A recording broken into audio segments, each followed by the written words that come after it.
അപ്പോൾ അതേ വണ്ടി സ്റ്റാർട്ട് ചെയ്ത് ഞങ്ങൾ എങ്ങോട്ടാണ് പോകണമെന്ന് നിങ്ങൾക്ക് അറിയണ്ടേതാ നോക്കിയൊക്കെ ആ ഒരു സീറ്റിൻ്റെ അടിയിൽ ഒളിഞ്ഞിരിക്കുന്ന ആളെ കണ്ട അത് വേറെ ആരുമല്ല നമ്മുടെ പപ്പിക്കുട്ടനാണ് കേട്ടോ. ഞങ്ങളിങ്ങനെ പുറത്തേക്ക് ഇറങ്ങുമ്പോൾ കൂടെ ഇറങ്ങുന്ന പപ്പിക്ക് ഭയങ്കര ഇൻട്രസ്റ്റ് ആണ്. ഇടക്കിടക്ക് പപ്പിനെ ഞങ്ങളൊന്ന് ബീച്ചിലോട്ട് പോകാറുണ്ട്. അപ്പം ഇപ്പം പോയിട്ട് ഏകദേശം 1 മാസം കഴിഞ്ഞിട്ട് അപ്പത്തെ ഏറ്റവും ഫ്രണ്ടിലായിട്ട് മീനൂസ്, പിന്നെ ചേട്ടൻ വണ്ടി ഓടിക്കുന്നു, അതിൻ്റെ ബാക്കിൽ ഉണ്ണിയും ഞാനും ഉണ്ട്. അപ്പം 4 പേരും പിന്നെ കൂടാതെ പപ്പിയും, അങ്ങനെ ഞങ്ങൾ 5 പേരും കൂടി യാത്ര തുടങ്ങിയിട്ടാ. അപ്പം ഞങ്ങൾ പോണത് വേറെ ഒന്നുമല്ല, നമ്മുടെ പുതുവൈപ്പ് ബീച്ചിലോട്ടാണ് കേട്ടോ. ലൈറ്റ് ഹൗസ് ഉള്ള പുതുവൈപ്പ് ബീച്ചിലേക്കാണ് പോണത്.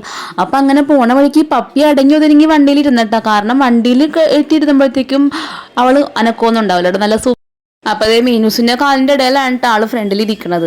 അപ്പം അങ്ങനെ ഞങ്ങൾ പപ്പീനെയും കൊണ്ട് ഏകദേശം ബീച്ച് റോഡ് കയറിയിട്ട് നമ്മുടെ പുതുവൈപ്പ് വഴിയാണ് പോകണം. നമുക്ക് 2 വഴി പോകാം. നമ്മളുടെ അവിടെ നിന്ന് ബെൽബോ ജംഗ്ഷൻ വഴി പോകട്ടെ. അപ്പം ഞങ്ങൾ പുതുവൈപ്പ് വഴി വന്നു, ഇതാ ഇവിടെ എത്തി. അവളതേ ഇറക്കി കേട്ടോ. അപ്പോൾ അതേ പച്ചപ്പിലെ കുറന്ന് നടക്കണേട്ടോ. ഇവിടുത്തെ കുറേ കായൽ കുഞ്ഞു കുഞ്ഞു കുഞ്ഞ് ഇതുണ്ട് കേട്ടോ. അപ്പോൾ അവിടെ അതേ പപ്പി കളിക്കണേട്ടോ, ഓടിക്കളിക്കണേ കേട്ടോ. കുറച്ച് നേരം അവിടെ നിന്ന് പിന്നെ അതേ നമ്മുടെ ലൈറ്റ് ഹൗസ് കണ്ട. ലൈറ്റ് ഹൗസിൻ്റെ സൈഡിൽ നിന്നൊക്കെ ഉള്ള നല്ല അടിപൊളി വ്യൂ ആണ് കേട്ടോ. കണ്ട് ഇതുപോലെ കുഞ്ഞു കുഞ്ഞു കായലുപോലെ ഉണ്ട്.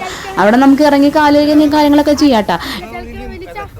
ഇതിനകത്ത് മീനൊക്കെ ഉണ്ടാവട്ടെ. അപ്പം ഉണ്ണി ഏതോ മീനൊക്കെ ഉണ്ട്. അപ്പം അതിനെ കാണിച്ചു തരാൻ വിളിക്കണേട്ടാ. അപ്പം അതിലുള്ള മീനെ പിടിക്കാനാണെന്ന് അറിയില്ല, പപ്പി അങ്ങനെ ലക്ഷ്യം ചെയ്ത് നടക്കണേട്ടോ. ആള് വെള്ളത്തിലോട്ട് ഇറങ്ങട്ടെ. വെള്ളം കണ്ടാൽ പുള്ളിക്കാരിക്ക് പേടിയാണോ അലർജി ആണോ എന്ന് അറിയില്ലട്ടോ. വെള്ളം കണ്ടാൽ തിരിഞ്ഞു പോരോട്ടാം.